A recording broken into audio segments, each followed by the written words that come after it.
La deuxième partie d'une semaine dans le monde avec mes invités, Laure Simouès, Patricia Alémonière, Nasser Ketan et puis Alberto Toscano. Merci à tous les quatre d'être avec nous. On va parler maintenant peut-être un peu de... On a parlé beaucoup de Donald Trump dans la première partie de cette émission. Peut-être parlons un peu de Bachar el-Assad. Jusqu'ici, le dirigeant syrien avait sans doute le sentiment d'impunité puisque de toute façon les Russes étaient toujours derrière lui. Est-ce que ça peut changer quelque chose effectivement cette opération américaine? En ce qui le concerne personnellement, je ne pense pas. Je pense que Bachar el-Assad vit dans son univers, un univers clos. Il a toujours vu que le bombardement sur la Ghouta n'avait entraîné aucune réaction. Les viols, les disparitions, les rapports sur la torture n'ont entraîné aucune réaction majeure dans le monde, en tout cas de réaction militaire, ni de réaction politique. Et les autres bombardements qui se produisaient sur un plan chimique avec des barils qui étaient jetés sur les civils n'entraînaient non plus pas de réaction. Donc je ne vois pas pourquoi l'homme, dans son mental, et le groupe qui l'entoure, changerait et serait motivé. Non, ce qui peut changer, effectivement, c'est les alliés. On sait très bien que Moscou ne tient pas forcément à Bachar el-Assad. Il tient au clan, il tient à la Syrie d'aujourd'hui, à la 8, mais il ne tient pas forcément à Bachar el-Assad. Alors, que fera Moscou? C'est peut-être là la seule inconnue. Quant à l'Iran, l'Iran soutient Bachar el-Assad en tant que Bachar el-Assad. Et là, les Iraniens ne sont pas prêts pour l'instant de lâcher. Et je crois que c'est eux qui gouvernent à Damas aujourd'hui. Nasser Ketan, sur ce... Ouais, c'est-à-dire que là, on est quand même dans un pays où il y a autour de 350 000 morts. C'est un pays en déflagration totale. Et je crois que la coalition, l'Occident, n'a pas envie de répéter ce qui s'est passé en Libye. Donc je crois que Bachar el-Assad, je crois que personne n'en veut, donc c'est clair, mais personne ne sait vraiment comment s'en débarrasser non plus. Tout le système, toute l'armée, tout le gouvernement, tout ce qui faisait la Syrie, je pense que la coalition souhaite le garder, au moins pour construire la Syrie d'après. Donc il y a à la fois cette volonté de se débarrasser de Bachar el-Assad, qui ne l'oublions jamais, dans la tradition de son père, Hafez el-Assad, qui d'un coup avait rayé une carte de Syrie, 40 000 habitants. Il avait détruit 40 000 habitants d'un coup. Donc on est voilà, tel père. Hama. Hein? Hama. Absolument. Et donc là, on est dans la coalition, dans ce souci de peut-être de construire la Syrie, mais sur un petit peu ce qui existait. Et n'oublions pas que il y a des tas de groupes. On a rappelé le Daesh, mais dans Daesh, il y a différents groupes entre eux. Il y a Al-Qaïda, il y a le Front al-Nusra, il y a tout un tas de gens qui sont en train de se battre. Les Kurdes veulent l'indépendance, ils veulent leur province. Les Iraniens veulent aussi préserver leur passage entre le Liban et leur pays. Il y a des intérêts divergents. Les Russes ne partiront plus de la seule base méditerranéenne qu'ils ont. Et là, on a un Donald Trump, on a des États-Unis, avec le Conseil de coopération du Golfe, d'un côté, qui enclave l'ensemble de la région, avec les bases de l'OTAN en Turquie. Donc là, on est dans une situation où c'est l'explosion à l'intérieur. Bachar el-Assad, pour l'instant, il est malheureusement, il est là et on peut pas le sortir. Mais je pense que la coalition pense à l'après-Syrie avec quand même ce qui reste de l'État syrien. Alberto Toscano, vous pensez que la Russie peut à un moment lâcher Bachar el-Assad? Pour l'instant, c'est pas du tout à l'ordre du jour. Oui, mais le problème, justement, comme ça a été dit, doit être vu dans son ensemble. Là, la situation, le puzzle syrien et le puzzle irakien sont strictement liés. En plus, il y a le problème kurde, la Turquie qui entre, qui ne veut à tout prix empêcher la naissance d'un État kurde. Donc, il y a cet ensemble de problèmes. La stabilisation, où elle sera régionale, ou elle ne sera pas. C'est si simple que ça. Là, à l'intérieur de ce contexte, Bachar el-Assad, c'est une petite chose. Et évidemment, lui, il navigue à vue, chose qui est comme métier un ophtalmologue, c'est un peu cohérent pour lui. Mais pour le reste, il sait qu'il devra partir s'il a un peu de bon sens. Et le problème est partir, aller en exil, plutôt d'être fusillé ou de mourir, comme c'est arrivé à d'autres. Mais l'essentiel est que la stabilisation sera ensemble irakienne et syrienne, ou elle ne sera pas. Patricia Alémonière, je voyais que vous aviez envie de réagir. Bachar el-Assad, pour l'instant, n'a pas du tout l'intention de partir. Et je pense ce qui est important dans ce qui vient de se passer, c'est que les États-Unis, qui étaient hors jeu, il faut le dire, jusqu'à présent, ils étaient bien dans le ciel avec leurs avions, mais ils étaient totalement hors jeu dans le cadre du règlement du conflit syrien qui avait lieu aussi bien à Astana qu'à Genève. Et bien les C'était la Russie qui était vraiment... Voilà, et bien les États-Unis viennent de rentrer à nouveau dans le jeu. Et ça, aujourd'hui, à l'heure à laquelle on parle, on ne peut pas en mesurer les conséquences, je crois. C'est une mise en garde, ils mettent en garde les Russes. Parce que l'action qu'ils ont menée, c'est pas spécialement contre Bachar el-Assad, c'est de dire, vous, votre protégé, il a utilisé ces bombardements-là, indirectement, c'est vous qui l'avez autorisé. Bon, bien sûr que c'est pas Poutine qui a donné l'autorisation, mais c'est vous qui êtes redevable de ça. C'est une mise en garde qui est nette, et donc... Mais une garde les Russes, mais avec une certaine prudence. Hein. Il les prévient avant. Il évite de pousser la confrontation jusqu'au-delà d'une certaine limite. J'imagine que dans l'hypothèse d'une Syrie réconciliée, stabilisée, réconciliée c'est autre chose, stabilisée, on n'en est pas là, hein. Mais dans cette hypothèse, les Russes, même du point de vue américain, garderont la base militaire de l'attaquer. Ils l'avaient avant et ils l'auront après. Et Donald Trump vient rappeler que c'est chasse gardée, hein, parce que les Russes n'étaient pas là. Hein, donc ils sont arrivés avec toutes ces... Non, ils étaient là avant les Russes. Oui. Les accords entre Assad père et les Russes. L'Union soviétique, c'était...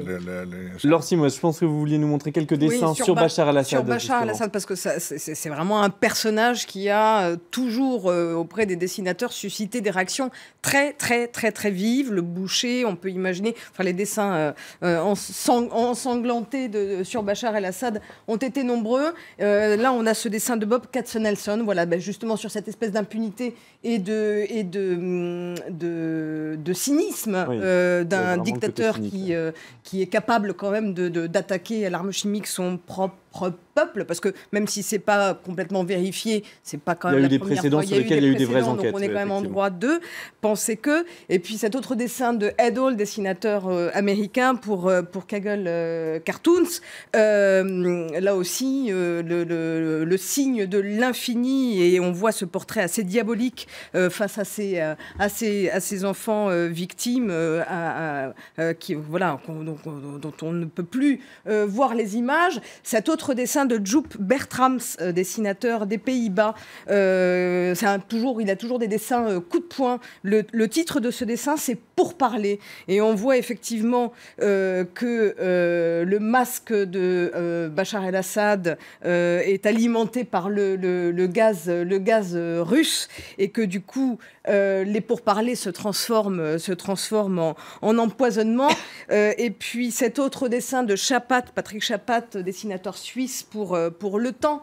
Pas facile de se boucher à la fois les yeux et les oreilles et le nez, et de rester donc comme quand même la communauté internationale est impuissante face à ce drame, devant ce spectacle terrible. Donc ça questionne quand même beaucoup la réaction qui a été celle des différentes de l'Occident notamment. Cet autre dessin d'un dessinateur mexicain qui s'appelle Rapé, et qui parle du déni et du mensonge de Bachar el-Assad, qui a évidemment renié le fait que l'attaque était volontaire. Ce n'est pas moi. On voit ce Bachar el-Assad en Pinocchio. Et puis cet autre dessin de Tchir, dessinateur des Pays-Bas pour Cartoon Movement, qui montre quand même cette course effrénée pour rester coûte que coûte, même s'il en coûte des vies, au pouvoir, prêt à écraser je ne sais combien de tombes pour rester accroché au pouvoir. Enfin, c'est vraiment un personnage qui révolte. Qui révolte. Et puis ce dernier dessin de Nicolas Vado, dessinateur belge pour Le Vif l'Express, qui pose la question, est-ce qu'avec cette attaque américaine, effectivement, Bachar el-Assad n'est pas quand même au pied du mur, le rideau russe, est-ce qu'il ne commence pas à s'effriter? Toutes ces questions se posent. Il y en a une autre des questions qui se posent.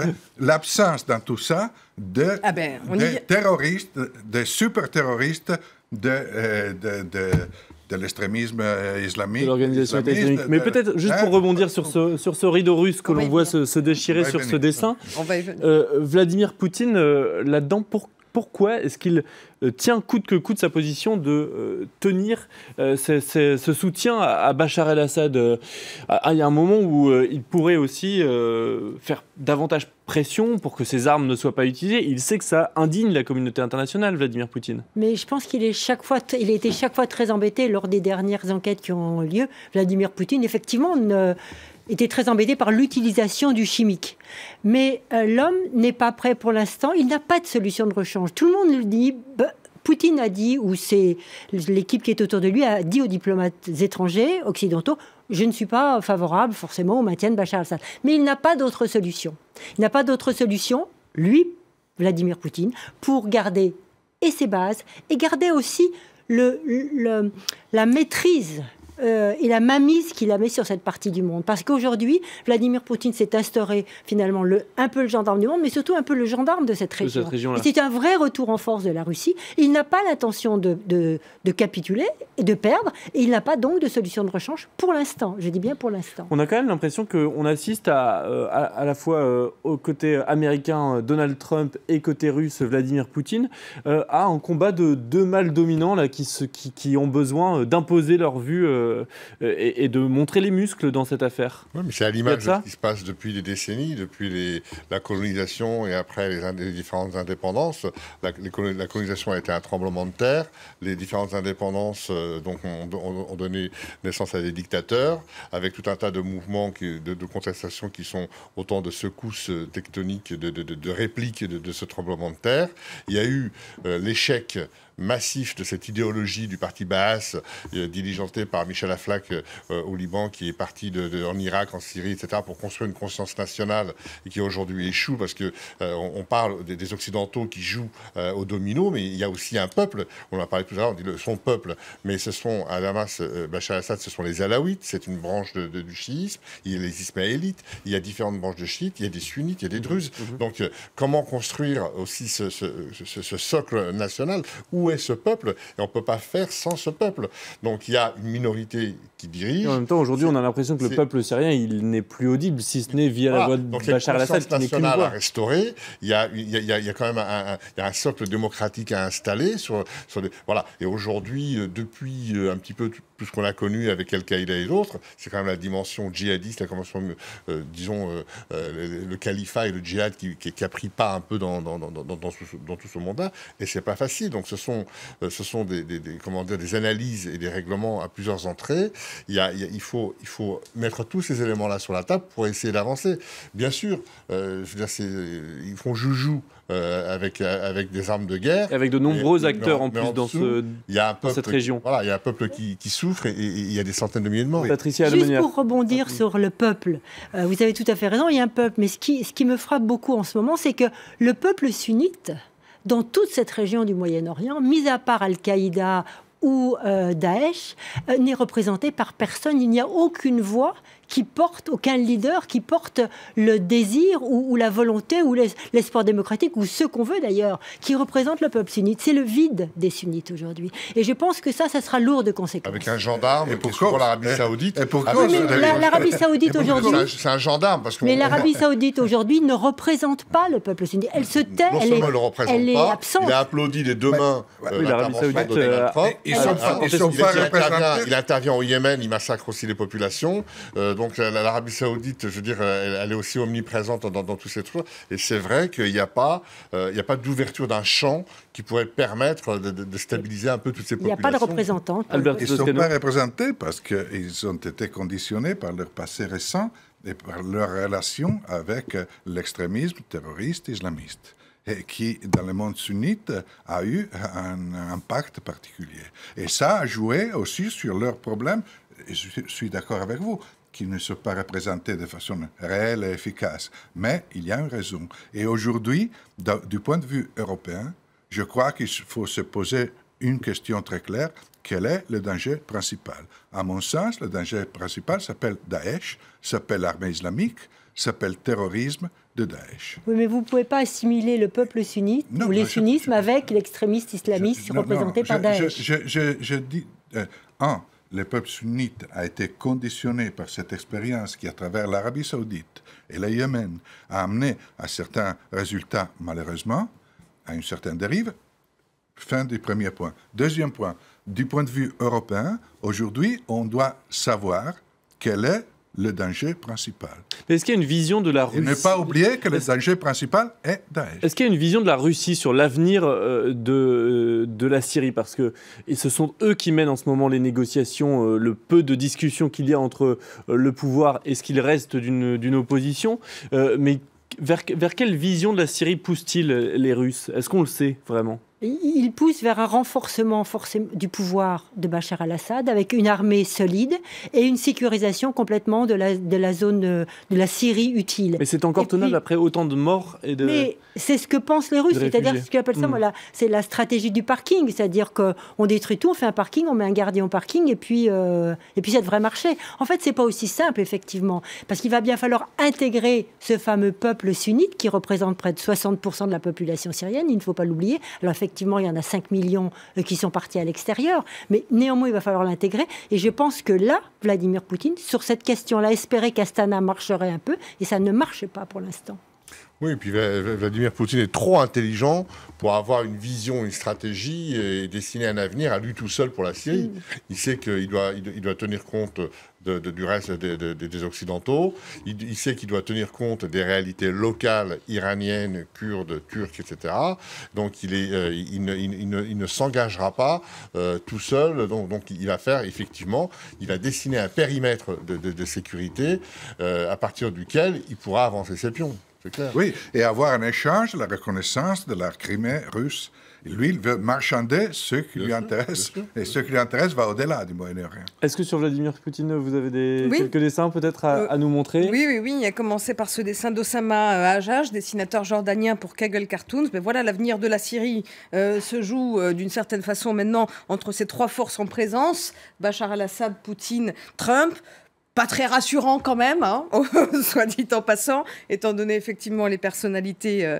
Et puis alors cet autre dessin de Woltering, dessinateur des Pays-Bas, est-ce que ce duel là, qui s'amorce n'arrive quand même pas trop tard après la bataille et est-ce que le mal n'est pas déjà fait? Un autre dessin de Dali, au dessinateur mexicain, avec voilà la force américaine et puis la force russe et le fait qu'on n'évitera sans doute pas les bombes sur les victimes innocentes. Un autre dessin aussi d'El Chico Triste, dessinateur espagnol. Ben voilà, maintenant il y a deux vautours qui rôdent autour des populations civiles, hein, les drones américains et les drones russes. Et puis ces petits enfants, ils continuent à être là sous les décombres et les menaces. Et puis voilà, est-ce que évidemment que l'enjeu est ultra complexe. On le sait bien, on en a parlé plusieurs fois sur ce plateau, mais effectivement, on a envie quand même de se demander s'il n'y a pas eu un échec de la diplomatie. J'ai retrouvé ce dessin de Chapat qui date de l'année dernière. On voit effectivement, on reconnaît la silhouette de John Kerry, puisque c'était encore sous Obama. Le problème des pourparlers sur la Syrie, eh bien, c'est surtout pour parler. Et c'est vrai que la communauté internationale, au fil de toutes ces réunions et de toutes ces négociations, il faut forcer quand même de constater qu'elle n'a pas su trouver une issue et qu'on en est aujourd'hui peut-être là aussi un peu pour ça. Et puis, Alberto le disait tout à l'heure, quid de l'Europe dans tout ça? Ce dessin du dessinateur grec Kountouris a continué comme ça une forme de politique de l'autruche. Le bain de sang va continuer aussi. Comment faire? C'est un vrai problème. Et le dessinateur allemand, là aussi, Plasman, le montre dans ce dessin, abattoir syrien. Comment, dans cet imbroglio, dans cet abattoir, retrouver le chemin de la paix? C'est tout le défi qui nous est ici posé. Et puis, on disait tout à l'heure, Alberto rappelait très justement, évidemment, la menace de Daesh dans tout ça. Mais quand on pense, là, c'est un dessin que je tenais à montrer parce que c'est un dessinateur, justement, syrien, réfugié en France, qui s'appelle Ali Amra. et qui montre que, quand même, le peuple syrien qui, au départ, enfin en tout cas une bonne frange du peuple syrien qui demandait paix et liberté, qui voulait s'asservir du dictateur Bachar el-Assad et trouver la paix, il doit affronter encore une fois Bachar el-Assad, la Russie, l'Iran et bien évidemment Daesh. C'est quand même quand on y repense, c'est quand même un sacré parcours qui leur est donné de vivre. Et puis pour terminer, ce dessin de Delambre que j'aime beaucoup, on fait ce qu'on peut, alerte aux particules fines, non soutien au peuple syrien. Voilà, c'était aussi assez cynique, mais c'est vrai que ça nous pose question comment nous, société civile, devant ce massacre, on peut contribuer à faire avancer la paix et avec toutes les questions que ça entraîne. Il nous reste 4 ou 5 minutes, donc ça va être malheureusement relativement court, mais je voulais parler un petit peu de la place de la France dans tout cela, parce que on voit la France apparaît plutôt spectatrice. Pour l'instant, il y a un conseil de défense qui se tient ce soir à l'Élysée. Les différents candidats à l'élection présidentielle, puisqu'en fait François Hollande n'est plus là que pour un mois, donc on regarde déjà un peu plus loin, avaient des positions assez ambiguës sur la question. Il y a plusieurs candidats qui se retrouvent un peu gênés aux entournures aujourd'hui. Gênés, je ne sais pas s'ils se retrouvent gênés. En tout cas, certains assument. François Fillon, Jean-Luc Mélenchon, oui, Marine Le Pen, tous les trois ont dit maintenant il va falloir discuter avec Bachar el-Assad si besoin, il va falloir être plus pragmatique. Oui, mais ils assument, je pense, assez bien leur position en proposant pour ce qui est de l'ancien Premier ministre Fillon, eh bien, de dire qu'il faut discuter avec Poutine et peut-être la France a un rôle à jouer là-dedans. Chacun retrouve autour de ces clivages. Ce qui est important, je pense, c'est ce qui va se passer là, peut-être au Conseil de défense, à la sortie. Est-ce que Paris va rester en retrait et dans une position très onusienne, j'ai envie de dire, on voit bien que l'ONU ne marche pas, ou est-ce que Paris va vouloir faire un petit quelque chose pour montrer sa différence?